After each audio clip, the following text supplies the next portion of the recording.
والصلاة والسلام على رسول الله أما بعد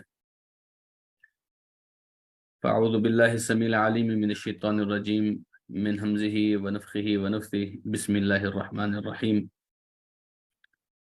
إن الشيطان لكم عدو فاتخذوه عدوا إنما يدعو حزبه ليكونوا من أصحاب السعير۔ شیطان جو ہے یہ انسان کو گمراہ کرنے کی ہر ممکن کوشش کرتا ہے، اور اس کے لیے اس سے جو بن پڑتا ہے وہ کرنے کی کوشش کرتا رہتا ہے تاکہ کسی طریقے سے وہ آپ کو مجھے جہنم کے راستے پر لگا سکے۔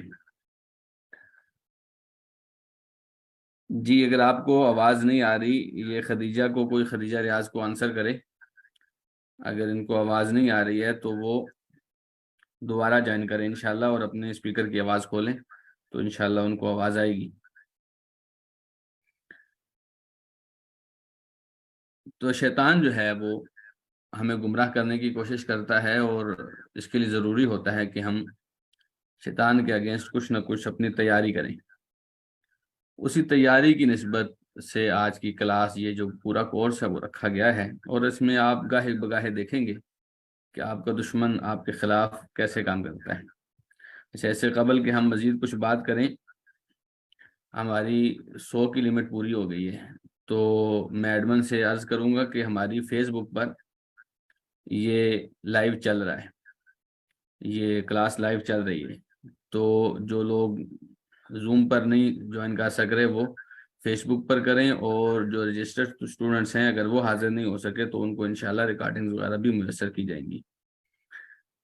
تو سب سے پہلے ہم اس کتاب کا آپ کو تعارف کراتے ہیں کہ آخر اس کتاب میں ایسا کیا ہے جو ہم پڑھنے جا رہے ہیں۔ کچھ خاص بات ہونی چاہیے کہ ہم اس کتاب میں آج سے لے کر 24 لیکچر ہم اس کتاب میں لگائیں گے، تو کیا ڈھونڈیں گے ہم؟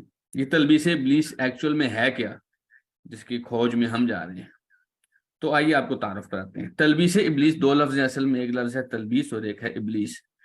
تو لفظ تلبیس کا لغوی معنی کیا ہے؟ دیکھیے ذرا،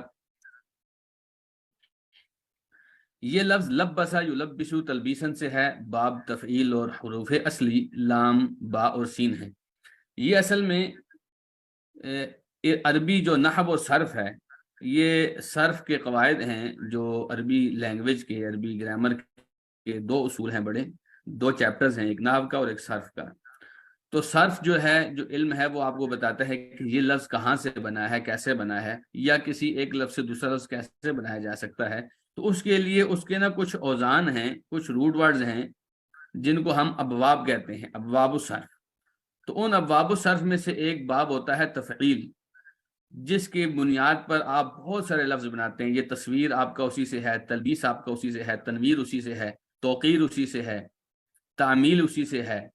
تو بہت سارے لفظ ہیں جو لفظ تفعیل سے بنے ہیں، اس وزن پر بنے ہیں۔ تو اسی وزن میں ایک لفظ ہے تلبیس، لبسا یلبسو تلبیسن، اور اس کے جو روٹ ورڈز ہیں جہاں سے یہ لفظ اصل میں نکلا ہے وہ 3 ہیں، لام، با اور سین۔ تو آپ نے اگر عربی گرامر میں کسی بھی لفظ کا مطلب دیکھنا ہوتا ہے تو آپ کے پاس روٹ ورڈز کا ہونا بہت ضروری ہے، جو اس کے اصلی 3 یا کبھی کبھی 4 یا بہت کم 5 حروف ہو سکتے ہیں۔ تو یہ 3 حروف اگر آپ نے ڈھونڈ لیے تو مطلب آپ ایکچول اصل معنی تک پہنچ سکتے ہیں۔ تو لبسا یلبسو تلبیسن، اس تلبیس کے اندر جو اصل لفظ ہے وہ ہے لام، با اور سین۔ اس کا کیا مطلب ہوتا ہے؟ کسی چیز کو ڈھانپ لینا، پردہ ڈال دینا، حقیقت چھپا دینا، خلط ملط کرنا، دھوکہ دینا، اندھیرے میں رکھنا، یعنی نیگیٹو پوائنٹس میں آپ جو بھی معنی اس کا لے سکتے ہیں، یہ لام با سین کے اندر یہ معنی آتا ہے، سوائے 1-2 معنی کے۔ اور وہ 1-2 معنی کون سے ہیں؟ آگے والی 2 باتیں ہم نے جو گزارش کی ہیں وہ دیکھیے ذرا۔ جب اس کا ماضی ثلاثی مجرد کا ماضی، یہ جو 3 حروف ہیں جو اصل ہم نے 3 حروف نکالے، اس کا جو بالکل بنیادی حرف سے جو بنتا ہے اسے کہتے ہیں ثلاثی مجرد۔ تو ان 3 حرفوں سے جو لفظ بنتا ہے، جیسے دیکھیے ان لام با سین سے 2 طرح کے لفظ بن رہے ہیں۔ ایک لفظ بن رہا ہے لبیسا یلبسو لبسن، لبسا یلبسو لبسن، اس کا معنی ہوگا سطر پوشی کرنا، پہننا، کپڑے پہننا، لباس زیب تن کرنا، یہ اس کا معنی ہوگا جب یہ لبسا با کے نیچے زیر ہوگا اور یلبسو کی با کے اوپر زبر ہوگا اور لبسن کی لام کے اوپر پیش ہوگا، تو یہ جو چیپٹر ہے یہ سطر پوشی یا کپڑے پہننے کے معنی میں آتا ہے۔ اسی کے قریب قریب ایک اور معنی جب نیگیٹو لیں گے تو اس کے لیے باب جو استعمال ہوتا ہے وہ استعمال ہوتا ہے لبسا یلبسو لبسن، لبسا یلبسو لبسن، اس کا معنی ہوگا دھوکہ دینا، مکس کرنا، خلط ملط کرنا، حق اور باطل کو ملا دینا، ٹھیک ہے۔ تو یہ اس کا نا لفظی معنی ہے کہ اصل میں تلبیس کا بنیادی عربک گرامر میں کیا معنی ہے، ٹھیک ہے۔ تو تلبیس کا کیا معنی ہوا؟ دھوکے میں ڈالنا، بے وقوف بنانا، حق و باطل کو ملا دینا تاکہ حق کو بطور حق کوئی پہچان نہ سکے اور باطل کو باطل کے طور پر کوئی نہ جان سکے، یہ معنی ہے تلبیس کا۔ جو ہم کتاب پڑھ رہے ہیں اس کی اصل جو ورڈنگ ہے تلبیس، اس کا یہ معنی ہے۔ قرآن مجید میں اللہ سبحانہ و تعالی نے ارشاد فرمایا فرمایا اللہ سبحانہ وتعالی نے وَلَا تَلْبِسُوا الْحَقَّ بِالْبَاطِلِ وَتَكْتُمُوا الْحَقَّ وَأَنْتُمْ تَعْلَمُونَ، باطل کو حق کے ساتھ مت ملاؤ اور حق کو مت چھپاؤ حالانکہ تم جانتے ہو، تمہیں پتہ ہے حق کیا ہے، تمہیں پتہ ہے باطل کیا ہے، پھر بھی تم حق کو باطل کے ساتھ ملاتے ہو، یہ کام تم مت کرو۔ تو یہ جو کام ہے یہ عام طور پہ بنی اسرائیل کے لوگ کیا کرتے تھے، اور یہی کام شیطان سکھاتا ہے اور شیطان کرتا ہے۔ اس کا اصل استاد اس سارے کام کا ہے وہ شیطان ہے، مکس اپ کرنا۔ آپ کے سامنے آپ بہت دیندار بھی ہوں، آپ کے سامنے کچھ ایسے معاملات بیچ میں ڈال دے گا، آپ کو لگ رہا ہوتا آپ بہت اچھا کر رہے ہیں لیکن اللہ سبحانہ وتعالیٰ آپ سے کچھ لے ہی نہیں رہا۔ تو یہ ساری چیزیں انشاءاللہ ہم آگے ڈسکس کرتے ہیں۔ تو دیکھیے اس کے بعد ہم جب تلبیس کا معنی پڑھ چکے تو اب لفظ ابلیس کو ہم دیکھتے ہیں۔ لفظ ابلیس جو ہے قرآن مجید میں تقریباً 11 مرتبہ استعمال ہوا ہے، اور یہ جو باب ہے اس کا باب ہے ابلسا یبلسو ابلاسن۔ اس کا مطلب ہوتا ہے مایوس ہونا، ہار جانا۔ آپ کسی چیز کی توقع کرتے تھے لیکن اب آپ اس سے ہار گئے، ٹھیک ہے، اب آپ اس چیز کو قبول نہیں کر رہے، اب آپ سے رہ گئی ہے وہ چیز، تو اسے کہتے ہیں ابلاس، یا اسی سے لفظ نکلا ہے ابلیس۔ تو یہ جو لفظ ابلاس ہے یا ابلیس ہے یہ اصل میں اس واقعے کے بعد ہے جس واقعے کے بعد ابلیس جو ہے وہ اللہ سبحانہ تعالیٰ کی رحمت سے مایوس ہو گیا تھا۔ تو بعض علماء کی رائے ہے کہ ابلیس جو ہم شیطان کے لیے استعمال کرتے ہیں، یہ ابلیس بعض کی رائے ہے کہ اس کا ذاتی نام ہے جسے علم کہتے ہیں۔ عربی زبان میں ذاتی نام کو، جیسے میرا نام فرحان ہے، کسی کا نام نازیہ ہے، کسی کا نام علی ہے، کسی کا نام عبداللہ ہے، یہ علم ہوتا ہے۔ تو بعض لوگوں کی رائے ہے کہ ابلیس کا جو ذاتی نام ہے وہ ابلیس ہی ہے، اور بعض لوگوں کا کہنا ہے کہ نہیں، ابلیس جو ہے اس کا لقب ہے، اس کا وصف ہے، اسے اللہ سبحانہ تعالیٰ کے دربار سے دھتکار دیا گیا جب اسے اللہ کی رحمت سے مایوس کر دیا گیا، جب یہ جنت سے مایوس ہو گیا تب اس کا نام جو ہے وہ ابلیس رکھا گیا ہے۔ تو دونوں رائے ہمارے لیے جو ہے وہ قابل عزت ہیں، اور دونوں ہی رائے ہمارے سامنے جو ہے وہ قابل التفات ہیں، اور دونوں ہی درست ہو سکتی ہیں، کیونکہ عام طور پہ اس کا جو لقب ہے وہ شیطان کے طور پہ استعمال ہوتا ہے۔ قرآن مجید میں بہت زیادہ ابلیس کی بجائے لفظ شیطان استعمال ہوا ہے، لیکن دوسرے لوگوں کا کہنا ہے کہ قرآن مجید میں جو ابلیس لفظ استعمال ہوا یہ وصف ہے، اس کی صفت ہے، جبکہ اس کا اصل نام عزازیل تھا۔ یہ مفسرین کا کہنا ہے، یہ کوئی قرآن کی آیت میں ایسی بات نہیں آئی، رسول اللہ صلی اللہ علیہ وسلم کی صحیح حدیث میں ایسی بات نہیں آئی۔ حضرت عبداللہ ابن عباس رضی اللہ عنہ سے ایک دو روایتیں ایسی ملتی ہیں، اور اسی طریقے سے اور دیگر محدثین کی ایسی روایتیں ملتی ہیں، لیکن یہ کوئی اتنی اتھینٹک بات نہیں جس طرح قرآن اور حدیث ہوتا ہے۔ لیکن ان کا کہنا چونکہ ہمارے محدثین تھے، ہمارے بڑے تھے، اور وہ یہ بات کہہ رہے تھے، تو اس میں کوئی نہ کوئی کسی نہ کسی حد تک صداقت ہو سکتی ہے، اس لیے ہم نے آپ کے سامنے ذکر کر دیا کہ اس کا نام پہلے عزازیل تھا، اور بعد میں اس واقعے کے بعد اس کا نام ابلیس رکھ دیا گیا، اور اس کے پھر جو کرتوت ہیں ان کرتوتوں کی وجہ سے اس کو شیطان کہا جانے لگا۔ تو یہ تو تھا نا تلبیس ابلیس۔ اس کے جو مصنف ہیں امام ابن الجوزی رحمہ اللہ تعالی، آئیے آپ کو تھوڑا سا ان کا مختصر سا تعارف کراتے ہیں۔ ان کا اصل نام تھا عبد الرحمن، ان کی کنیت تھی ابو الفرج، اور ان کا جو مشہور نام، جو مشہور کنیت تھی کنیت میں ابو کے نام سے بھی کنیت ہو سکتی ہے، یعنی آپ اپنے بیٹے کے نام کی نسبت لگا دیں، ابو الفرج، جیسے ابو بکر، جیسے ابو عمر، کوئی بھی آپ نام رکھ سکتے ہیں، یا والد کی نسبت سے ابن بھی لگایا جا سکتا ہے، جیسے ابن الجوزی ان کا نام ہے، ابن قیم الجوزیہ، ابن تیمیہ رحمہ اللہ۔ تو امام ابن جوزی رحمہ اللہ عام طور پر ابن الجوزی کے نام سے مشہور ہوئے۔ ان کا لقب تھا جمال الدین۔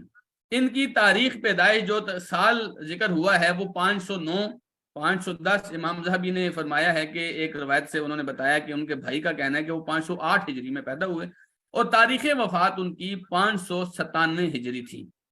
تو یہ امام ابن جوزی رحمہ اللہ کی کا مختصر ذاتی تعارف تھا۔ لیکن امام ابن جوزی جب پیدا ہوئے جی تو وہ کسی کے گھر میں عبد الرحمن ایک بچہ پیدا ہوا تھا، لیکن اس کے بعد کیا ہوا، اس کے بعد وہ بچہ کہاں تک پہنچا، وہ آپ کو امام ذہبی رحمۃ اللہ علیہ کے اس فرمان سے سمجھ آ جائے گی بات۔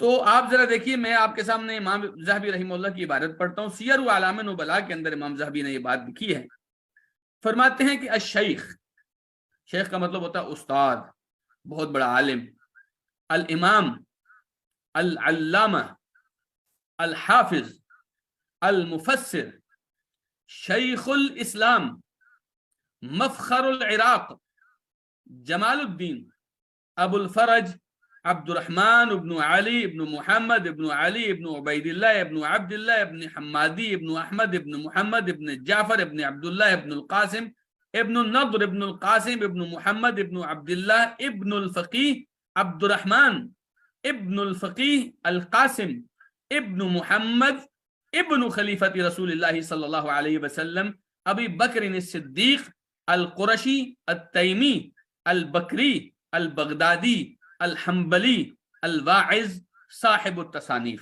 یہ امام ذہبی رحمہ اللہ نے ابن جوزی کے جب انہوں نے سوانح لکھی تو اس میں بالکل سٹارٹ میں انہوں نے ابن جوزی کے اصل جو نام اور کنیت اور ان کا حسب تھا اور ان کا جو مقام تھا وہ مختصر الفاظ میں انہوں نے ذکر کیا ہے۔ اس کے بعد بھی امام ذہبی رحمہ اللہ نے بہت سارے الفاظ، بہت ساری باتیں نقل کی ہیں جہاں انہوں نے امام ابن جوزی رحمہ اللہ کے مختلف تعریفات، مختلف ثنائیں ان کے اوپر کی ہیں۔ تو آپ تصور کیجئے، ایک تو اس سے سب سے بنیادی بات یہ پتہ چلی کہ سیدنا ابو بکر صدیق رضی اللہ عنہ کے بیٹے محمد، ان کے بیٹے قاسم جو تھے وہ فقہائے سبع میں سے ایک تھے، مدینے کے 7 فقہا جن کے اوپر جو پوری فقہ کے جو ہے نا وہ موجد تھے، ان 7 فقہا میں سیدنا ابو بکر صدیق رضی اللہ عنہ کے پوتے قاسم بن محمد شامل تھے، اور قاسم بن محمد کے بیٹے عبد الرحمن بھی فقیہ شمار ہوتے تھے۔ اس لیے امام ذہبی رحمہ اللہ نے ان کے نام کے ساتھ بھی الفقیہ ابن الفقیہ ابن محمد ابن خلیفۃ رسول اللہ صلی اللہ علیہ وسلم لگایا۔ تو یہ حضرت ابو بکر صدیق رضی اللہ عنہ کی اولاد میں سے تھے، صدیقی تھے، قریشی تھے، قریش کے رہنے والے، تیمی تھے، سیدنا ابو بکر صدیق کا جو قبیلہ تھا بنو تیم اس کے تھے، البکری وہ حضرت ابو بکر کی نسبت سے لگایا کہ حضرت ابو بکر کی اولاد سے، البغدادی ان کی رہائش چونکہ بغداد میں تھی اس لیے بغدادی لگایا، الحنبلی عام طور پہ وہ زیادہ طور پر حنبلی فقہ کو فالو کرتے تھے اس لیے ان کے ساتھ حنبلی لگایا، الواعظ، واعظ ان کا پروفیشن تھا اس لیے ان کے ساتھ الواعظ لگایا، صاحب التصانیف، یہ ان کا ایک تعارف تھا چھوٹا سا کہ یہ تصنیفیں انہوں نے بہت زیادہ لکھی ہیں۔ آگے ہم جا کے ذکر کرتے ہیں، امام ذہبی رحمہ اللہ نے کئی 100 تصانیف کا ان کا تذکرہ کیا ہے، بلکہ ایک مقام پہ انہوں نے فرمایا کہ 250 تصانیف ہیں امام ابن الجوزی رحمہ اللہ کی، جن میں سے ایک ان کی مختصر تصنیف تلبیس ابلیس ہم پڑھنے جا رہے ہیں۔ تو بہت ضروری ہے کہ ہمارے سامنے یہ بات واضح ہو۔ امام ابن جوزی کو ابن جوزی کیوں کہتے تھے؟ یہ ایک بڑی انٹرسٹنگ بات ہے کہ یہ بغداد کے علاقے واسط میں رہتے تھے، عراق کے علاقے واسط میں رہتے تھے۔ یہ وہی واسط ہے جس کی وجہ سے یہاں کے ایک آدمی نے سیدنا امام ابن تیمیہ رحمہ اللہ سے خط کے ذریعے سے عقیدے کی کچھ باتیں پوچھی تھیں، تو امام ابن تیمیہ نے ان کو خط کا جواب دیا اور اس میں عقیدے کی بہت ساری آیات اور بہت ساری باتیں ذکر کی۔ تو اس عقیدے کی جو خط کا جواب تھا، ان عقیدے کی باتوں کو ہم عقیدہ واسطیہ کے نام سے جانتے ہیں۔ تو وہ واسط وہی علاقہ تھا جہاں امام ابن جوزی رحمہ اللہ رہتے تھے۔ ان کو ابن جوزی اس لیے کہتے ہیں کہ ان کے گھر میں ناریل کا ایک درخت تھا، اور اس زمانے میں ان کے گھر کے علاوہ پورے علاقے میں ناریل کا کوئی درخت نہیں تھا، صرف ان کے گھر میں تھا۔ اس لیے ان کے دادا پردادا جوزی کہلاتے تھے کہ یہ ناریل والے لوگ ہیں، مطلب ان کے گھر میں ناریل لگا ہوا ہے۔ اسی نسبت سے امام ابن جوزی رحمہ اللہ کا نام تو اپنا عبد الرحمن تھا، لیکن وہ پھر ابن الجوزی یعنی کہ وہ ناریل والے گھر والوں کا ایک فرزند ہے، بیٹا ہے۔ دوسرا کہتے ہیں کہ جوزی اصل میں نہر کے 2 حصے ہو گئے، تو اس میں بیچ کا جو خالی جگہ تھی وہاں پر ان کا گھر واقع تھا، اس لیے بھی ان کو جوزی کہا جاتا تھا۔ ان کا علاقہ جو تھا جیسے میں نے ذکر کیا ہے کہ وہ واسط کا علاقہ تھا، عراق کا یہ علاقہ تھا واسط۔ امام ابن کثیر رحمہ اللہ نے ان کے بچپنے کے بارے میں لکھا ہے، فرمائیے امام ابن کثیر، امام ذہبی، یہ لوگ امام ابن جوزی رحمہ اللہ سے کچھ سال 200 سال کے قریب جو ہے وہ فاصلے پر آئے تھے۔ تو امام ابن کثیر رحمہ اللہ فرماتے ہیں کہ وکانا وہو صبی دینا منجمعا علی نفسی، اپنے لڑکپن میں امام ابن جوزی رحمہ اللہ سخت دیندار آدمی تھے اور اپنے اوپر بہت زیادہ انحصار کرنے والے، اپنے ساتھ راضی رہنے والے آدمی تھے۔ مطلب کچھ لوگ ہوتے ہیں نا جو جب تک وہ مجلسیں نہ لگا لیں، کہے نہ لگا لیں اور انجوائے کرنے کے لیے سیر و تفریح نہ کر لیں تو ان کی طبیعت یعنی بحال نہیں ہوتی۔ تو یہ کوئی مسئلہ نہیں، یہ تو جائز چیزیں ہیں، اتنی بڑی بات نہیں ہے۔ لیکن امام ابن جوزی رحمہ اللہ کی طبیعت ایسی تھی کہ دیندار تھے اور لوگوں سے عام طور پر کنارہ کش رہتے تھے، لا یخالط احدا، لوگوں کے ساتھ گھل مل کر نہیں رہتے تھے، ولا یاکل ما فیہ شبہہ، اور اسی زمانے سے یہ احتیاط کیا کرتے تھے کہ اگر کوئی چیز ان کے پاس کھانے والی ہے اس میں شبہ بھی ہے تو اس کو نہیں کھایا کرتے تھے۔ شبہ بھی ہے مطلب ایک تو ہے نا حرام کھانا، حرام کی تو بات ہی بہت دور کی ہے، اگر اس میں شبہ بھی ہے تو وہ نہیں کھایا کرتے تھے۔ فرمایا کہ ولا یخرج من بیتہ الا للجمعہ وکان لا یلعب مع الصبیان، گھر سے صرف جمعے کے لیے نکلتے تھے اور لڑکوں کے ساتھ جو ہے عام طور پر بچوں کے ساتھ کھیل کود میں ان کی توجہ نہیں جاتی تھی۔ امام ذہبی رحمہ اللہ نے یہاں پر ایک تنزیہ سا ایک فرمان فرمایا ہے جو میں نے ذکر نہیں کیا۔ امام ذہبی رحمۃ اللہ علیہ فرماتے ہیں کہ اگر یہ صرف جمعے کے لیے گھر سے نکلتے تھے تو فرض نمازیں کدھر گئیں؟ تو میں آپ کو بتاؤں کہ بسا اوقات ایسا ہوتا ہے کہ مبالغے کے طور پر کسی چیز کو بڑھا چڑھا کر بیان کیا جاتا ہے تو اس میں کئی چیزیں سکپ کی جاتی ہیں، جیسے یہ کہنا کہ وہ کبھی نہیں نکلتے تھے، صرف جمعہ عیدین میں نکلتے تھے، تو اس سے مراد یہ نہیں ہے کہ کبھی وہ گھر سے نکلے ہی نہیں، کبھی بیمار بھی ہوئے نہیں نکلے، کبھی ابا جان نے بھیجا تو بھی نہیں نکلے، یہ مراد نہیں ہے۔ مراد یہ ہے کہ بہت کم نکلتے تھے، بہت کم نکلتے تھے۔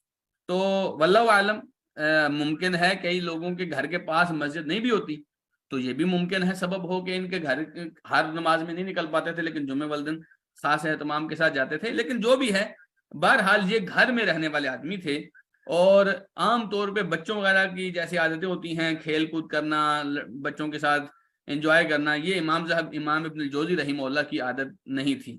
تو یہ ان کا دین ان کو اس بات کا تقاضا کرتا تھا، ان کا جو علم تھا یا ان کی ایک تگ و دو تھی، شوق تھا، وہ اس بات کا تقاضا کرتا تھا کہ یہ گھر سے نہیں نکلتے تھے۔ البتہ یہ آپ کو میں بتا دوں کہ یہ کوئی اتنی خاص جو بات ہے اسلام کی تعلیم نہیں ہے کہ آپ گھر سے نہ نکلیں۔ البتہ فتنوں کے دور میں ضرور اللہ کے رسول صلی اللہ علیہ وسلم نے آپ کو بتایا ہے کہ وَلْيَسْعَكَ بَيْتُكَ، آپ اپنے گھر کے اندر خوب آپ کے پاس جگہ ہونی چاہیے، گھر سے باہر نکلنا آپ کے لیے فتنوں کے دور میں مناسب نہیں ہے۔ امام ذہبی رحمہ اللہ نے جیسے پہلے ایک لمبی فہرست ذکر کی ان کے القابات کی اور ان کے جو ان کی تعریفات کی، تو ایک پہرا اور بھی میں آپ کے سامنے لا رہا ہوں، تو وہ بھی آپ ذرا دیکھیے، اس کا میں نے ترجمہ بھی آپ کے سامنے کر دیا ہے۔ فرماتے ہیں وَكَانَ رَأْسًا فِي التَّذْكِيرِ بِلَا مُدَافَعَةٍ، واز نصیحت کرنے، بات سمجھانے میں تو اپنے فن کے رئیس تھے اور کوئی ان کے مقابل میں نہیں تھا۔ یقول النظم الرائق، اگر یہ نظم کہتے، شعر کہتے تو بہت خوب شعر کہتے تھے۔ وَالنَّثْرَ الْفَائِقْ بَدِيحًا، اور فی البدیح تحریر لکھتے یا نثر پڑھتے تھے تو بہترین قسم کی گفتگو کرتے تھے۔ وَيُسْحِبُ وَيُعْجِبُ، یہ گہرائی میں بھی جاتے تھے اور لوگوں کے دلوں میں اترتے تھے۔ وَيَطْرَبُ وَيَتْنُبُ، یہ ایسے لہجے میں گنگنایا بھی کرتے تھے اپنی، جیسے آپ دیکھتے ہیں بعض خطبہ شیریں بیان ہوتے ہیں تو کبھی کبھی جوشیلی تقریر کرتے تھے۔ لم یأتی قبلہ ولا بعدہ مثلہ، ان جیسا ان سے پہلے بھی کبھی نہیں آیا اور ان کے بعد بھی کبھی نہیں آیا. فَهُوَ حَامِلُ لِوَاءِ الْوَعْظِ، اگر آپ وعظ و نصیحت کا کوئی جھنڈا بنائیں تو اس جھنڈے کی علم بردار امام ابن الجوزی تھے. وَالْقِيَمُ بِفَنُونِهِ، اور جو وعظ و نصیحت کے فن ہیں، یہ بھی ایک بہت نا ایک فن ہے، ایک ٹیکنیک ہے اس کی، تو امام ابن جوزی اس ٹیکنیک کے ماہر تھے. مع الشکل الحسن والصوت الطیب، اور اس شکل سے اگر مراد آپ کا لہجہ ہے تو وہ بھی بڑا خوبصورت تھا، اور اس سے مراد اگر آپ کا چہرہ ہے تو وہ بھی لوگوں کو راغب کرنے والا تھا، اور آواز ان کی بڑی خوبصورت تھی. بعض خطباء کی ان کے چہرے کی رونق ہوتی ہے جس کی وجہ سے لوگ ان کی طرف کھینچے چلے آتے ہیں، بعض خطباء کی آواز بہت پیاری ہوتی ہے جس کی وجہ سے لوگ ان کے پاس کھینچے چلے آتے ہیں. تو امام ابن الجوزی کے پاس یہ بھی چیزیں تھیں. والوقع فی النفوس، دلوں میں گھر کر لیتے تھے. وحسن السیرہ، اور سیرت ان کی اپنی طرز زندگی بڑی خوبصورت تھی. وکان بحرا فی التفسیر، تفسیر کی اگر آپ بات کریں تو ایک سمندر تھے. علامت فی السیر والتاریخ، اور اگر آپ سیرت کی اور تاریخ کی بات کریں، تاریخ اسلامی کی، تو ایک علامت ہے. آپ اندازہ کیجئے کہ امام ابن الجوزی نے 36 جلدوں کے اوپر مبنی ایک کتاب المنتظم فی تاریخ الملوک والامم لکھی. 36 جلدوں پر اسلامی تاریخ انہوں نے ذکر کی ہے المنتظم کے نام سے. تو موصوفاً بحسن الحدیث، ان کی صفت میں آپ ان کی حدیث کا حسن بھی ذکر کر سکتے ہیں. حدیث بھی بیان کرتے تھے تو اس کی روایت کرنے میں بھی حسن الحدیث تھے. ومعرفت فنونہ، اس کے فنون کے بھی ماہر تھے. فقیہن علیہ علیما بالاجماع والاختلاف، عام طور پر لوگ ان کی بات پر اجماع تھا ان کہ یہ فقیہ آدمی ہیں، بعض لوگ اختلاف کرتے ہیں تو وہ الگ بات ہے. جید المشارکہ فی الطب، کہتے ہیں انہوں نے طب کے معاملے میں بھی، آپ یہ پڑھیں گے انشاءاللہ تلبیس ابلیس میں کئی مقامات پر انہوں نے جو فنون طب ہیں ان کے بھی تذکرے کیے ہیں، اور کہتے ہیں جید المشارکہ. امام صاحب بھی کہتے ہیں کہ طب میں بھی انہوں نے ایک بڑا حصہ ڈالا ہے اپنا. ذات تفنن، وہ جسے کہتے ہیں نا ہر فن مولا، ایسے تھے. بفہم وذکاء وحفظ واستحضار، سمجھداری کے اندر اور ذہانت کے اندر، حافظے کے اندر، استحضار کے اندر. استحضار مطلب ہوتا ہے کہ آپ جب کوئی چیز بیان کر رہے ہیں تو فوراً آپ کے ذہن میں بھی ہو. بس اوقات آپ کے پاس بہت چیزیں ہوتی ہیں لیکن جب آپ کو ضرورت پڑتی ہے تو آپ کچھ نہیں بیان کر پاتے. وہ اس سے بھی زیادہ اہم تھی. فرمایا کہ وہ اقباب علی الجمع والتصنیف، انہوں نے اپنے گھٹنے گاڑے ہوئے تھے علم جمع کرنے اور علم لکھنے کے اندر. مع التصون والتجمل، پھر ساتھ میں احتیاط بھی کرتے تھے اور اپنی ظاہری زیب و زینت کا بھی خیال کرتے تھے. وحسن شارہ، اپنے لب و لہجے کے اندر بھی بڑے خوبصورت تھے، اپنی ظاہری جو بناؤ سنگھار میں بھی اچھے تھے. ورشاقت العبارہ، اور عبارت کے اندر بھی یہ بڑے جو ہے وہ ماہر تھے. ولطف الشمائل، ان کی ذاتی خوبیاں بھی بہت تھیں. والاوصاف الحمیدہ، اور اپنے کمائے ہوئے اوصاف بھی ان کے اندر بڑے تھے.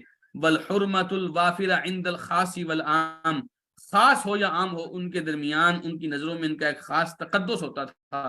اور ما عرفت احدا صنف ما صنف، امام ذہبی جو خود بہت بڑے، امام ذہبی کی تاریخ اسلام اس سے بھی بہت بڑی کتاب ہے، اور امام ذہبی کی بہت تصانیف ہیں، خود بھی بہت بڑے عالم تھے. آپ اندازہ کریں اتنے بڑے عالم تھے کہ امام ابن حجر جنہوں نے صحیح بخاری کی شرح فتح الباری لکھی ہے، کہتے ہیں کہ میں نے جس دن مائے زمزم آب زمزم پیا تو مجھے پتا تھا کہ جب آب زمزم پیتے ہوئے آپ جو دعا کریں وہ قبول ہوتی ہے. تو میں نے یہ دعا کی تھی کہ اللہ مجھے ذہبی والا حافظہ دے.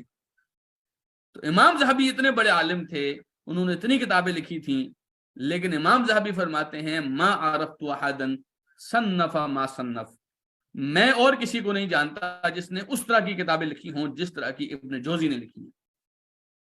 تو ایسے آدمی کی آج ہم کتاب پڑھنے جا رہے ہیں. یہ سب بتانے کا مقصد یہ ہے کہ ہم جس آدمی کی کتاب پڑھنے جا رہے ہیں وہ کوئی عام آدمی نہیں ہے، اور یہ جو کتاب پڑھنے جا رہے ہیں یہ کوئی عام کتاب نہیں ہے. امام ابن جوزی رحمہ اللہ کا نام جتنا مشہور ہے اسی طرح امام ابن جوزی کی کتاب تلبیس ابلیس مشہور ہے، اور وہی ہم انشاءاللہ العزیز اللہ تعالیٰ نے توفیق دی تو پڑھنے جا رہے ہیں. تو اب آئیے ہم آپ کو تلبیس ابلیس کا جو موضوع ہے اس کا تعارف کراتے ہیں. کہ ہم آخر ابلیس کی ان تلبیسات کو کیوں پڑھنا چاہے. وہ جو دھوکہ، فراڈ، چھپانا، یہ سب ہم نے اس کی ڈیفینیشن کی تھی. ہم آخر یہ کیوں پڑھنا چاہ رہے ہیں؟ تو اس کے لیے ضروری ہے کہ ہم سب سے پہلے سمجھیں کہ ابلیس ہمارا دشمن ہے. اللہ سبحانہ و تعالیٰ نے فرمایا سورہ بقرہ میں وَلَا تَتَّبِعُوا خُطُوَاتِ الشَّيْطَانِ إِنَّهُ لَكُمْ عَدُوٌّ مُبِينٌ.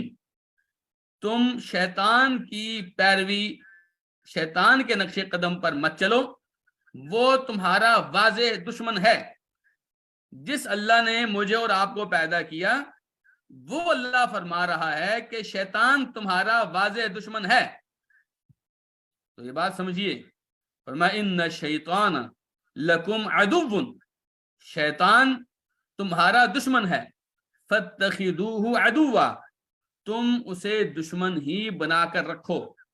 انما یدعو حزبہ لیکونوا من اصحاب السعیر، وہ اپنی فوج کو بلا ہی اس لیے رہا ہے تاکہ انہیں جہنم والا بنا دے. وہ اپنی پارٹی کو بلا ہی اس لیے رہا ہے، اس کی دعوت ہی ہے کہ وہ اپنی پارٹی کو جہنم والا بنا دیں. تو شیطان جب آپ سے دشمنی کر رہا ہے تو وہ اس لحاظ سے آپ کے اوپر ورک کر رہا ہے. آپ سورہ حجر کی یہ چند آیتیں دیکھیے ذرا. قال یا ابلیس ما لک الا تکون مع الساجدین. جب ابلیس نے حضرت آدم علیہ السلام کو سجدہ نہ کیا تو اللہ تعالیٰ نے فرمایا کہ ابلیس آخر کس چیز نے تجھے منع کیا کہ تو یہ سجدہ نہ کر. قال لم اکن لیسجد لبشر خلقته من صلصال من حمأ مسنون. کہنے لگا کہ میں اس آدمی کو سجدہ نہیں کر سکتا جس کو تو نے کھنکتی ہوئی مٹی سے، گارے سے بنایا ہے. قال فخرج منها فانك رجیم. اللہ نے فرمایا نکل جا، تو دھتکارا ہوا ہے. وان علیک اللعنہ الی یوم الدین، اور قیامت تک تجھ پر لعنت ہے. قال ربی فانذرنی، قال ربی فانذرنی الی یوم یبعثون. کہنے لگا اللہ تو مجھے موقع دے، جس دن تو سب کو اٹھائے گا اس دن تک مجھے ایک موقع دے. قال فانک من المنظرین. اللہ تعالیٰ نے فرمایا کہ تجھے موقع دیا ہے، تجھے وقت دیا ہے، مہلت دی ہے. الی یوم الوقت المعلوم، اس دن تک جس دن کا وقت معلوم ہے، یعنی طے شدہ وقت ہے. وہ دن جب آئے گا تب تک تیرے پاس وقت ہے. قال ربی بما اغویتنی. یہ دیکھیے ذرا شیطان کیا کہتا ہے. قال ربی بما اغویتنی، اللہ یہ جس کی وجہ سے تو نے مجھے دھتکارا ہے، مجھے گمراہ کیا ہے، آدم علیہ السلام کی وجہ سے تھا نا.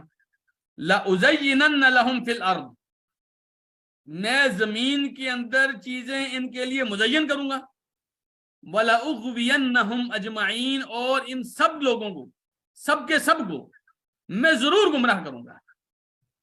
یہ شیطان کا اس وقت کا پلان ہے جب ابھی زمین پر تو ایک بھی نہیں، اور آسمانوں پر ایک آدمی تھا، صرف ایک انسان تھا.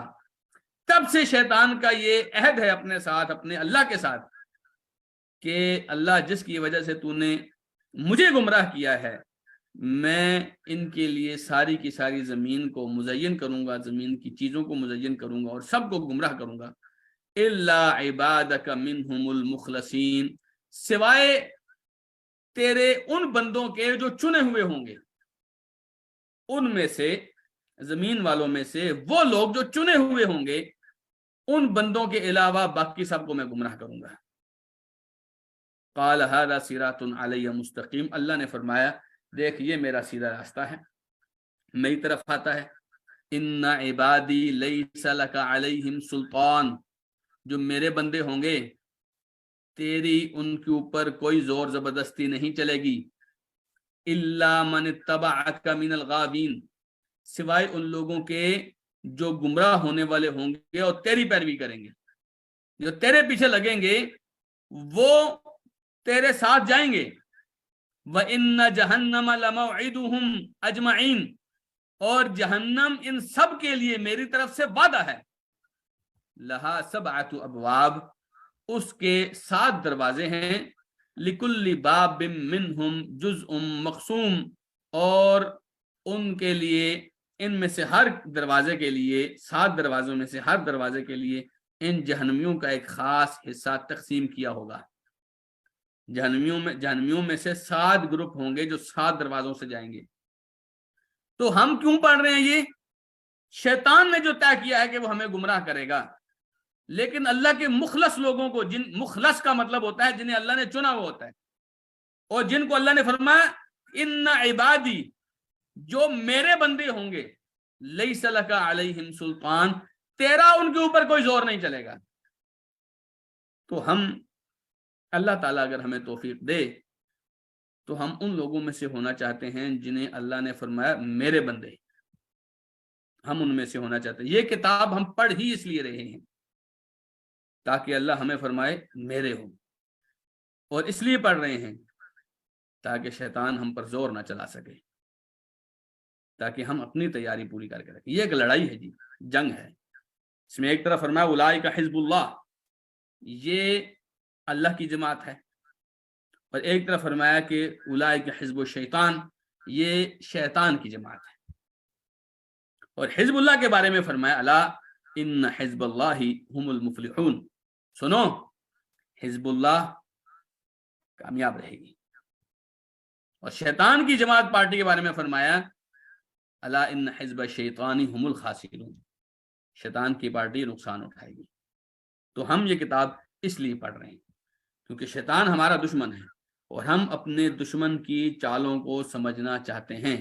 کیونکہ اگر ہم نے اس کو دشمن نہ سمجھا، اس کی چالوں کو نہ سمجھا، اس کے ساتھ کسی غلط فہمی کا مبتلا ہو گئے، تو پھر ہم اس سے دوستی لگا بیٹھیں گے.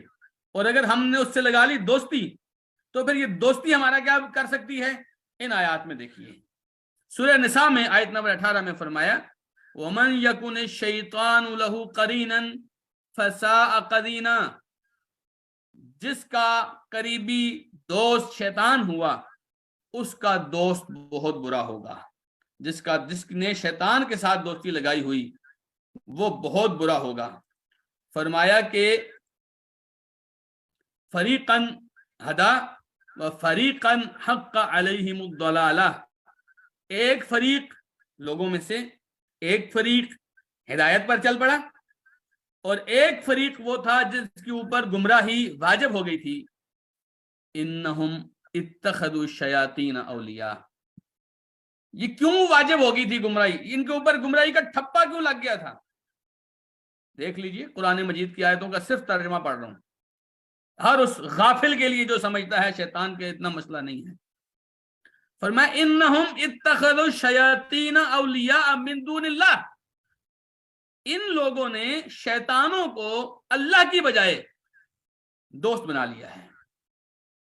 دوست تو اللہ کو بنانا چاہیے تھا، انہوں نے اللہ کی بجائے شیطانوں کے ساتھ لو لگا لی ہے. ان کے دن، ان کی راتیں، ان کی صبحیں، ان کی شامیں اللہ کی بجائے شیطان کے ساتھ گزرتی ہیں. فرمایا وَيَحْسَبُونَ أَنَّهُمْ مُهْتَدُونَ، اور اس سے بھی اوپر مسئلہ یہ ہے کہ انہیں لگ یوں رہا ہے کہ یہ صحیح راستے پر چل رہے ہیں، انہیں لگ رہا ہے کہ ان کا راستہ ٹھیک ہے، اور اللہ فرما رہا ہے کہ ان کے اوپر گمراہی واجب ہو چکی ہے. تو جب شیطان کے ساتھ آپ کی دوستی لگتی ہے جی، تو آپ غلط ٹریک پہ بھی چل رہے ہوتے ہیں اور آپ کو لگ رہا ہوتا ہے آپ ٹھیک ہیں. اندازہ کیجیے اب ایسے دشمن سے آپ کیسے بچ سکتے ہیں جو آپ کو جس ٹریک پر چلا رہے ہیں ساتھ میں آپ کو سمجھا بھی رہا ہے کہ آپ ٹھیک ہیں. جب آپ ٹھیک ہیں تو آپ اپنی اصلاح کیسے کریں گے؟ تو شیطان کی دشمنی یہ ہے کہ آپ شیطان کے ساتھ دوستی لگائیں. اور ہم سمجھنا چاہتے ہیں شیطان کہاں کہاں سے ہمیں ورگلاتا ہے تاکہ ہم اس کی دوستی کی بجائے اس کی دشمنی کریں. دیکھیے ذرا یہ آیت پڑھیے، وَإِذْ قُلْنَا لِلْمَلَائِكَةِ اسْجُدُوا لِآدَمَ فَسَجَدُوا إِلَّا إِبْلِيسَ، جب ہم نے فرشتوں سے کہا کہ آدم کو سجدہ کرو، سب نے سجدہ کیا سوائے ابلیس کے. كَانَ مِنَ الْجِنِّ، یہ جنوں میں سے تھا. فَفَسَقَ عَنْ أَمْرِ رَبِّهِ، تو اپنے رب کے حکم سے نکل گیا، جان چھڑا لی. جان چھڑانے کا اس کے پاس بہانہ کیا تھا؟ یہ مٹی سے بنا ہے، میں آگ سے بنوں. فرمایا افتتخذونہ، یاد کرو نا جس دن تمہارے ابا کو پہلے دن پیدا کیا تھا، اس نے اسی دن تمہارے ابا کی، آدم علیہ السلام کی قدر و منزلت ماننے کی بجائے اللہ کے ساتھ دشمنی شروع کر دی تھی. افتتخذونہ، کیا تم اسے وذریتہ، اور اس کی ذریت کو اولیاء دوست بناتے ہو، من دونی مجھے چھوڑ کر، وہم لکم عدو حالانکہ وہ تمہارے دشمن ہیں، وہ تمہارے دشمن ہیں اور تم مجھے چھوڑ کر انہیں دوست بناتے ہو۔ بئس للظالمین بدلا، ان ظالموں نے اللہ کے بدل کے طور پر بہت برا انتخاب کیا ہے۔ اللہ کو چھوڑ دیا نا، اب دوست تو ان کو چاہیے تھا، ان کا انتخاب شیطان تھا۔ آپ تصور کیجیے کہ اس لیول پر پہنچ کر ایک آدمی کس طرح کا گمراہ بن جاتا ہے۔ اور بات یہاں پر ختم نہیں ہوتی ہے کہ آپ نے اس کے ساتھ دوستی لگائی، بلکہ اس کا نقصان آپ اٹھاتے ہیں۔ اور اس کا نقصان کیا ہے؟ انما یدعو حزبہ لیکونوا من اصحاب السعیر، یہ اپنی پارٹی کو جہنم کی آگ میں جلانے کی دعوت دیتا ہے۔ اس کی جو پارٹی ہے وہ سب تیاریاں ہیں اس لیے تاکہ یہ اکیلا جہنم میں نہ جلے، اس کے ساتھ اس کی پوری پارٹی بھی جلے۔ تو شیطان آپ کے ساتھ جب دوستی لگا رہا ہے تو آپ اس کی پارٹی، اور جب انسان اس کی پارٹی میں شامل ہو جاتا ہے تو وہ اپنی پارٹی کو لے کے جہنم میں جائے گا۔ استحوذ علیہم الشیطان، پارٹی کیسے بنتی ہے دیکھیے ذرا۔ استحوذ علیہم الشیطان فانساہم ذکر اللہ، فرمایا شیطان نے ان کے اوپر قابو پا لیا ہے، ان کے اوپر غلبہ پا لیا ہے، انہیں اللہ کا ذکر بھلا دیا ہے۔ اولئک حزب الشیطان، یہ شیطان کی پارٹی ہے۔ حزب کہتے ہیں پارٹی کو، حزب کہتے ہیں فرقے کو۔ یہ شیطان والا فرقہ ہے، یہ شیطان کی پارٹی ہے۔ الا ان حزب الشیطان هم الخاسرون، یاد رکھنا شیطان کی پارٹی ہی نقصان اٹھائے گی اور دوسری پارٹی کوئی بھی نقصان، یعنی قیامت والے دن خسارہ کسی کے حق میں آئے گا تو شیطان کی پارٹی کے حق میں آئے گا۔ تو دیکھ لیجئے ہم کس پارٹی میں کھڑے، تو ہمارے سامنے بات۔ تو شیطان کے ساتھ آپ نے ہمیشہ چکنے ہو کے رہنا ہے، وہ آپ کو کئی طریقے سے گمراہ کرتا ہے۔ اور اس کی گمراہی کا ذرا انداز دیکھیے، سورہ اعراف میں اللہ سبحانہ وتعالی نے فرمایا قال فبما اغویتنی، اللہ تو نے جس کی وجہ سے مجھے گمراہ کیا ہے، لاقعدن لهم صراطک المستقیم، ان کے سامنے میں تیرے سیدھے راستے پر صراط مستقیم پر بیٹھ جاؤں گا۔ یہ صراط مستقیم پر چل رہے ہوں گے، آگے میں بیٹھ جاؤں گا۔ ثم لآتینہم، پھر میں ان کے پاس آؤں گا، من بین ایدیہم، ان کے سامنے سے، ومن خلفہم، ان کے پیچھے سے، وعن ایمانہم، ان کے دائیں طرف سے، وعن شمائلہم، ان کے بائیں طرف سے، ولا تجد اکثرہم شاکرین، اللہ تو ان میں سے اکثر لوگوں کو شکر گزار نہیں پائے گا۔ عطائیں سب اللہ کی، نعمتیں سب اللہ کی، فضل و کرم سب اللہ کا، اللہ کا شکر نہیں، اکثر لوگ نہیں کریں گے۔ مطلب تھوڑے بہت ہوں گے جو کریں گے، تو ہم جی وہ تھوڑے بہت ہونے کی کوشش میں یہاں جمع ہوئے ہیں۔ تو اللہ سبحانہ وتعالیٰ نے ایک مقام سورۃ الاسراء میں سے فرمایا ہے، یہ چالوں کا انداز دیکھیے کیسے کیسے آپ کے ساتھ یہ کرتا ہے، ہمارے ساتھ یہ کرتا ہے۔ وَاسْتَفْزِزْ مَنِ اسْتَطَعْتَ مِنْهُمْ بِصَوْتِكَ، آپ اللہ سبحانہ وتعالیٰ نے فرمایا تیری جتنی ہمت ہے، تیری جتنی ہمت ہے ان کو گمراہ کر، بصوتک، اپنی آواز سے، وَأَجْلِبْ عَلَيْهِمْ بِخَيْلِكَ وَرَجِلِكَ، کھینچ لا، اپنے شہ سوار بھی ان کے خلاف لے آ، اپنے پیادے بھی ان کے خلاف لے آ، وَشَارِكْهُمْ فِي الْأَمْوَالِ وَالْأَوْلَادِ، ان کے ساتھ شریک ہو جا، ان کے مال میں بھی شریک ہو جا، ان کی اولاد میں بھی شریک ہو جا، وَعِدْهُمْ، ان کو وعدے دے، لیکن فرمایا وَمَا يَعِدُهُمُ الشَّيْطَانُ إِلَّا غُرُورًا، شیطان ان کے ساتھ جو بھی وعدہ کرے گا وہ صرف اور صرف دھوکہ ہوگا۔ إِنَّ عِبَادِي لَيْسَ لَكَ عَلَيْهِمْ سُلْطَانٌ، میرے بندے تیرے چکر میں نہیں آئیں گے، میرے بندوں پر تیرا زور نہیں چلے گا، وَكَفَى بِرَبِّكَ وَكِيلًا، اور کارساز تیرا رب کافی ہے۔ جو میرے ہوں گے نہ تیری آواز سے بہکیں گے، نہ تیرے اس مال سے جس مال میں تو ان کے ساتھ شریک ہوگا، نہ اس اولاد سے جس کے ساتھ جن کے اندر تو ان کے ساتھ شریک ہوگا، نہ تیرے جھوٹے مکر و فریب پہ مبنی وعدوں میں یہ آئیں گے، نہیں، میرے بندوں پر تیرا کوئی زور نہیں چلے گا۔ رسول اللہ صلی اللہ علیہ وسلم نے فرمایا، ایک مرتبہ دو صحابی تھے، اللہ کے رسول صلی اللہ علیہ وسلم کو لگا کہ شیطان ان کے ساتھ اپنی چال چل سکتا ہے، آپ نے فرمایا ان الشیطان یجری من الانسان مجری الدم، شیطان آپ کی نس نس میں ایسے چلتا ہے جیسے خون چلتا ہے، آپ کی رگوں میں شیطان ایسے چلتا ہے جیسے خون چلتا ہے۔ وَإِنِّي خَشِیتُ أَن يُلْقِیَ فِی أَنفُسِکُمَا شَیْئًا، مجھے لگا کہ میں تمہیں بتا دوں کہ شیطان کہیں ایسا نہ ہو تمہارے دل میں کوئی چیز ڈال دے، کیونکہ شیطان اس طرح دل کے ساتھ پورا ایک بلڈ سرکولیشن ہوتی ہے، شیطان بھی اسی طرح پورے ایک سرکولیشن میں ہوتا ہے، اور وہ دل پر بہت کچوکے لگاتا ہے، بہت دفعہ دستکیں دیتا ہے۔ جیسے نہیں آپ کے گھر کے باہر کوئی آ جائیں اور آپ ان کے لیے دروازہ نہ بھی کھولنا چاہتے ہوں تو کبھی کبھی اتنی دستکیں دے دیتا ہے کہ بالآخر آپ دروازہ کھول ہی لیتے ہیں۔ تو شیطان اسی طرح ہر چکر میں آ کے جب خون کے ساتھ دوڑتا ہے نا تو ہر چکر میں آ کے دل کے اوپر وار کرتا ہے، دستک دیتا ہے، اس لیے یہ چالیں جو ہیں بڑی مشکل ہو جاتی ہیں۔ شیطان ایک دفعہ اللہ سبحانہ تعالیٰ سے کہنے لگا قال ربی بما اغویتنی لأزینن لهم فی الارض ولأغوینہم اجمعین، اللہ تو نے جو مجھے گمراہ جس کی وجہ سے کیا ہے ان کے لیے میں زمین کی چیزیں مزین کروں گا، بری چیزیں آپ کو اچھی لگ رہی ہوتی ہیں، غلط چیزیں آپ کو صحیح لگ رہی ہوتی ہیں، حتیٰ کہ لوگوں کو شرک اور کفر بھی ایمان لگ رہا ہوتا ہے، لوگوں کو اللہ سبحانہ تعالیٰ کی نافرمانیاں بھی اللہ کی محبت لگ رہی ہوتی ہیں۔ وہ مشن جو رسول اللہ صلی اللہ علیہ وسلم لائے تھے جس کی وجہ سے آپ نے لوگوں سے جھگڑے کیے تھے، مارے کھائی تھی لوگوں سے آپ نے، اور لوگوں کی گردنیں اڑائی تھی آپ علیہ السلام کے لشکریوں نے، جس بنیاد پر لا الہ الا اللہ کی بنیاد پر لوگ اس بنیاد کو ملیا میٹ کر کے کھڑے ہیں اور اپنے آپ کو عاشق رسول کہتے ہیں۔ تصور تو کریں آپ، الا عبادک منہم المخلصین۔ اچھا یہ جتنا بھی زور لگا رہا ہے، برے کو اچھا اور اچھے کو برا کر کے بھی دکھا رہا ہے نا، باطل کو حق اور حق کو باطل بنا کے بھی دکھا رہا ہے نا، پھر بھی کچھ لوگ ایسے ہیں جو اس کے چکر میں نہیں آتے، طے شدہ بات ہے۔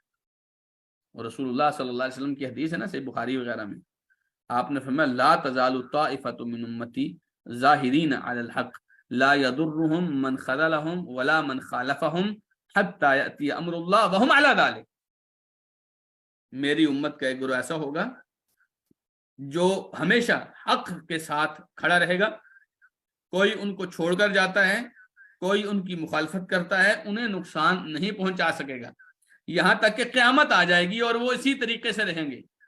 امام بخاری رحمہ اللہ نے اس کی وضاحت میں فرمایا ہم اہل العلم، یہ علم والے لوگوں کا گروہ ہے، جن کے پاس علم ہوگا شیطان ان کے ساتھ ایسا نہیں کر سکے، جتنا بھی زور لگا لے گا اللہ کے کچھ خاص مخلص بندے ہوں گے جنہیں شیطان نہیں گمراہ کر سکے گا۔ تو ہم اسی علم کے متلاشی ہیں جی اس کتاب کے ذریعے سے۔ اب آئیے امام ابن جوزی رحمہ اللہ نے اس کتاب میں اپنا کون سا موقف اختیار کیا جس کی وجہ سے انہوں نے یہ پوری کتاب لکھی ہے۔ آج کی کلاس ایک تعارفی کلاس ہے، اس لیے امام ابن جوزی کا موقف دیکھیے۔ وہ فرماتے ہیں سب سے پہلے انہوں نے جو بات کی کتاب کے بالکل آغاز میں، کہتے ہیں کہ دیکھیے عقل اللہ تعالیٰ کی بہت عظیم نعمت ہے، اور اسی عقل کے ذریعے آپ اللہ کو پہچانتے ہیں، اسی عقل کے ذریعے آپ کو پتہ چلتا ہے حق یہ ہے باطل یہ ہے۔ جب تک اس عقل کو کوئی جھگڑ نہیں لیتا نا، آپ کی عقل آرام سے فیصلہ کر دیتی ہے صحیح کیا اور غلط کیا ہے، جب تک جکڑ میں نہیں آتی۔ اور پھر انہوں نے امام ابن جوزی نے مثال دی ہے، جیسے شریعت کو آپ دیکھ لیجئے، شریعت کو یوں سمجھیے کہ سورج ہے، اور آپ کی آنکھیں جو ہیں یہ آپ کی عقل ہے۔ اگر آپ کی آنکھیں صحیح ہوں گی تو آپ آنکھیں کھولیں گے تو سورج آپ کو نظر آئے گا، سورج کی روشنی آپ کے اوپر واضح ہو جائے گی۔ لیکن اگر آنکھیں ہی خراب ہوں تو پھر کیا آپ کو سورج اس طرح نظر آئے گا؟ اور کتنے لوگ ہیں جن کی آنکھیں دھندلائی ہوتی ہیں، کتنے لوگ ہیں جن کی نظر کمزور ہوتی ہے، اور کتنے لوگ ہیں جن کی آنکھوں کے آگے صرف اندھیرا ہوتا ہے۔ لیولز ہیں یہ۔ تو ابن جوزی نے عقل کو بنیاد بنایا کہ دیکھیے کم سے کم، جیسے ہم اپنی زبان میں کہتے ہیں نا عقل کو ہاتھ مارنا، کم سے کم اس عقل کو ہاتھ ماریں۔ انسان اسی وقت عقل کے ذریعے اللہ کے احکامات کو سمجھتا رہتا ہے۔ آدم علیہ السلام سے لے کر آج تک انسان عقل کے ذریعے سے اللہ تعالیٰ کے احکامات سمجھتا رہتا ہے۔ یہاں تک کہ قابیل نے، جو آدم علیہ السلام کا ایک بیٹا تھا، اس نے حابیل کو قتل کیا. اس کی عقل نے اس کو اس طرف نہیں لگایا تھا، اس کی خواہشات نے اس کو دبا لیا تھا، اور ان خواہشات کے چکر میں پڑ کے اس نے اپنی عقل کو سائڈ وے کر دیا، اور اب خواہشات کے اتنے تسلط میں آ گیا تھا، اس نے اپنے ہی بھائی کو مار ڈالا. بس تب سے انسان عقل کی بجائے اس خواہشات کے نیچے دبنے لگا. اور بات یہاں تک پہنچی، ان خواہشات نے، امام جوزی رحمہ اللہ فرماتے ہیں، ان خواہشات نے انسان کو گمراہی کے اندھے جنگل میں ڈال دی، جہاں سے آپ نکل ہی نہیں پا رہے ہیں. یہ بھی ہو، یہ بھی ہو، یہ بھی ہو، یہ بھی ہو. اب اس کے پیچھے کتنی شریعت کی نافرمانی ہو رہی ہیں وہ نہیں آدمی دیکھ رہا، تو خواہشات کے چکر میں انسان کو ڈالتا ہے. اچھا، امام نجوزی کا ایک موقف یہ بھی ہے کہ اللہ نے جو نبیوں کی شریعتیں بھیجی ہیں وہ کافی ہیں، وہ بالکل کلیئر تھی. پھر ابلیس نے کیا کیا، ان شریعتوں کے اندر شبہات شبے ڈالے. اب دیکھیے کتنی آسانی سے کوئی کہہ دیتا ہے اچھا جی قرآن تو مانیں گے لیکن رسول اللہ صلی اللہ علیہ وسلم کی حدیث نہیں مانیں گے. کیوں؟ وہ 300 سال کے بعد لکھی گئی. ایک شبہ ہے جی، 300 سال کے بعد لکھی، وہ لوگوں نے لکھی ہیں. ٹھیک ہے جی. اچھا بھائی، آپ جس قرآن کا ترجمہ کر رہے ہیں یا جو قرآن سمجھنے کی کوشش کر رہے ہیں وہ کہاں سمجھ رہے ہیں؟ عربی زبان سے. تو آپ کو قرآن کی مشکل الفاظ کہاں سے آتے ہیں؟ ڈکشنری سے آتے ہیں. وہ ڈکشنری کس نے لکھی؟ تو یہاں کوئی نہیں جا رہا. وہ حدیثیں چونکہ امام بخاری کہہ رہے ہیں مجھے میرے استاد نے بتائیں، مثلا مجھے میرے استاد عبداللہ ابن زبیر الحمیدی نے بتائی. عبداللہ ابن زبیر الحمیدی کہتے ہیں مجھے عبداللہ بن وہب نے بتائی. عبداللہ بن وہب کہتے ہیں مجھے امام مالک نے بتائی. امام مالک کہتے ہیں مجھے نافع نے بتائی. نافع کہتے ہیں مجھے ابن عمر نے بتائی. امام مالک کہتا ہے مجھے زہری نے بتائی. زہری کو سالم نے بتائی. سالم کو ابن عمر نے بتائی. اور اگر آپ ان لوگوں کی بایوگرافی پڑھیں، مطلب ہم بونے ہیں ان کے مقابلے میں جتنے یہ علم کے پہاڑ تھے. تو وہ جب رسول اللہ صلی اللہ علیہ وسلم کی حدیث نقل کر رہے ہیں تو وہ نہیں مان رہے. ایک ڈکشنری میں جو کچھ لکھا ہے وہ مان رہے ہیں، حالانکہ ڈکشنری بھی لوگوں نے لکھی. تو بہرحال ابلیس کیا کر رہا ہے؟ اب وہ ہماری عقلوں کے ساتھ کھلواڑ کرتا ہے، اور عقلوں کو ایسا اس نے چلا دیا کہ اب تو یعنی آپ تصور کیجئے، جس اللہ کا کوئی شریک نہیں اسی کے گھر میں ابلیس نے ان سے 360 بت رکھوائے. اس لیول کی گمراہی پر اس نے پہنچایا. مطلب اتنا کیسے ہو سکتا تھا کہ اللہ کا وہ گھر، دنیا کے بت قدوں میں پہلا وہ گھر خدا کا، ہم پاسباں ہیں جس کے وہ پاسباں ہمارا، اور اسی گھر کے اندر انہوں نے بت قدا بنایا ہوا ہے. ایک دفعہ اللہ کے رسول صلی اللہ علیہ وسلم نے جب بیت اللہ کو فتح کیا تو بیت اللہ کی جو عمارت ہے، خانہ کعبہ ہے، اس کے اندر سے مورتیاں نکلیں، اور ان مورتیوں میں ایک اسماعیل علیہ السلام کی مورتی تھی اور ایک ابراہیم علیہ السلام کی مورتی تھی.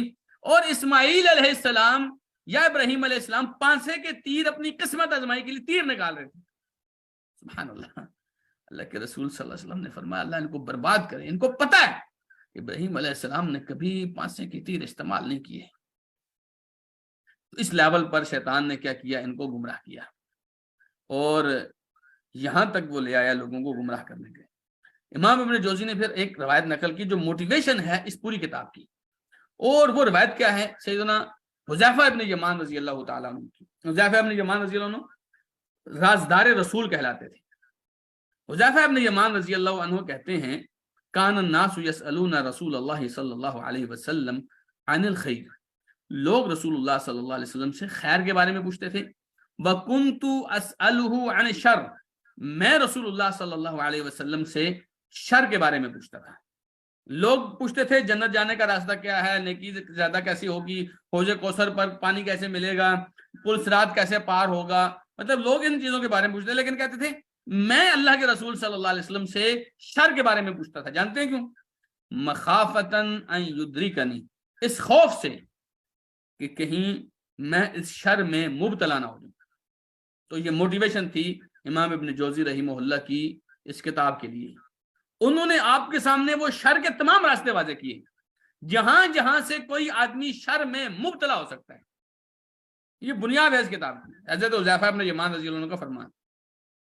اور یہ امام ابن جوزی نے شروع میں لکھا ہے، بلکہ ایک ضعیف روایت میں بھی انہوں نے ذکر کیا. ضعیف روایت جو میں نے اس لیے بیان نہیں کی کہ وہ سندن ضعیف ہے، کہ حذیفہ ابن یمان رضی اللہ عنہ کہتے ہیں کہ شیطان کو اس وقت دنیا میں کوئی آدمی کسی کی ہلاکت اتنی پسند نہیں جتنی میری پسند ہے، کیونکہ کہتے ہیں میں رسول اللہ صلی اللہ علیہ وسلم سے شر کے بارے میں پوچھا کرتا تھا اور مجھے سب پتا ہے کہاں کہاں سے فتنے آئیں گے، تو شیطان چاہتا ہے کہ یہ کسی طرح مرے اس سے جان چھوٹے، لیکن یہ روایت ضعیف ہے، اس لیے ہم اس کو کلیئرلی بیان نہیں کرتے، اس کو آگے بیان بھی نہیں کرنا چاہیے۔ امام ابن جوزی نے یہ روایت یہاں پر نقل کی ہے۔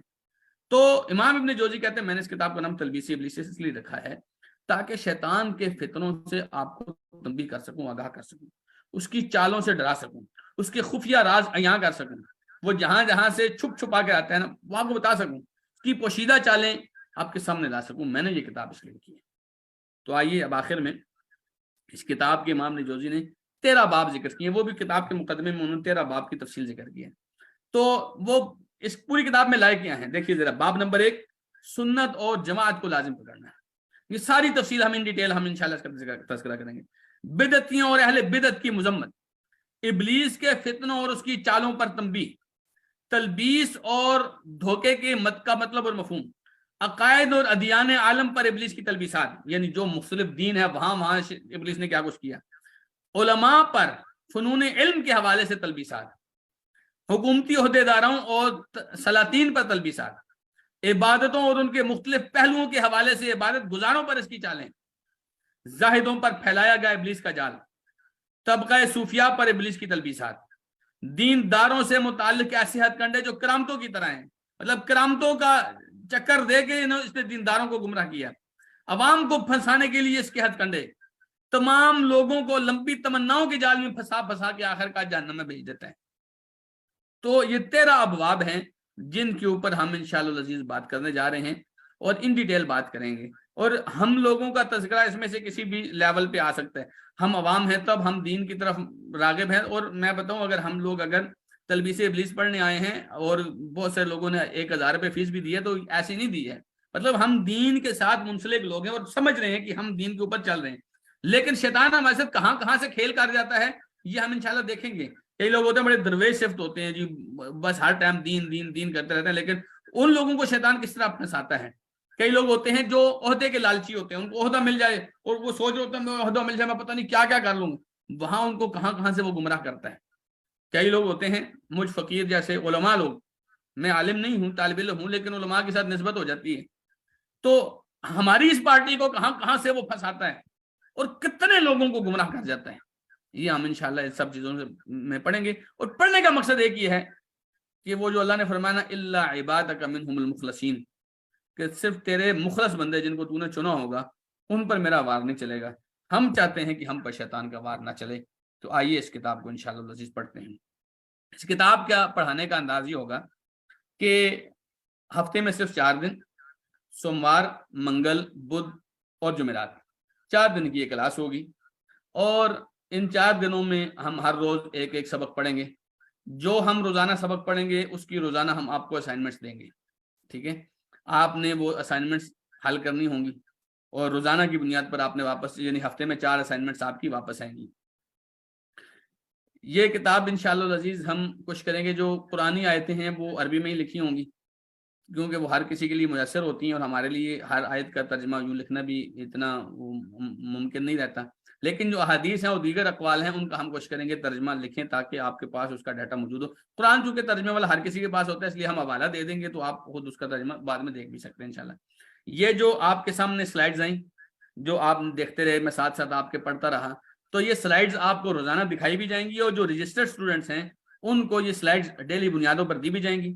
یہ جو پورا لیکچر ہے، یہ پورے کا پورا لیکچر جو ہے آپ کو جو رجسٹرڈ اسٹوڈنٹ ہیں ان کو پورا کا پورا لیکچر جو ہے وہ فراہم کیا جائے گا تاکہ اس کو سن بھی سکیں، اپنی اسائنمنٹ اسی سے حل کر سکیں، اور روزانہ کے بنیاد پر ان سے جو سوالات ہوں گے وہ حل کر کے ہمیں دیں، اور اس کے ساتھ ساتھ ہم انشاءاللہ پریکٹیکل بھی کچھ آپ کو دیں گے، وہ سب لوگوں کے لیے ہوں گے انشاءاللہ، اور پھر آخر میں جو رجسٹرڈ اسٹوڈنٹ ہے ہمارے پاس ان کو انشاءاللہ سرٹیفکیٹ بھی سابقون کی طرف سے دیا جائے گا۔ تو میری آپ سے گزارش ہے، چونکہ تعارفی کلاس تھی، اگر آپ کو یہ تعارف ایسا لگا کہ آپ کے بھائی کو یار ضرور پڑھنی چاہیے، وہ بھی انہی چیزوں میں پھنسا ہوا ہے، بیٹا ہے انہی چیزوں میں پھنسا ہوا ہے، بہن ہے وہ پھنسی ہوئی ہے، بھائی سمجھا رہی ہوں، دوست ہے آپ کا یا آپ کی سہیلی ہے، مطلب آپ جن جن لوگوں سے محبت کرتے ہیں اور آپ کو لگتا ہے کہ وہ نقصان کر رہے ہیں اپنا، ان کو اس کلاس میں ضرور لائیے۔ انگیج کیجیے اس کلاس میں. جس طرح آپ کئی معاملات میں وہ آپ کو کھینچ کے لے جاتے ہیں، وہاں آپ ان کو کھینچ کے لائیں خیر کی طرف انشاءاللہ. اللہ سبحانہ وتعالیٰ ہمارا اور آپ کو حامی و ناصر ہو.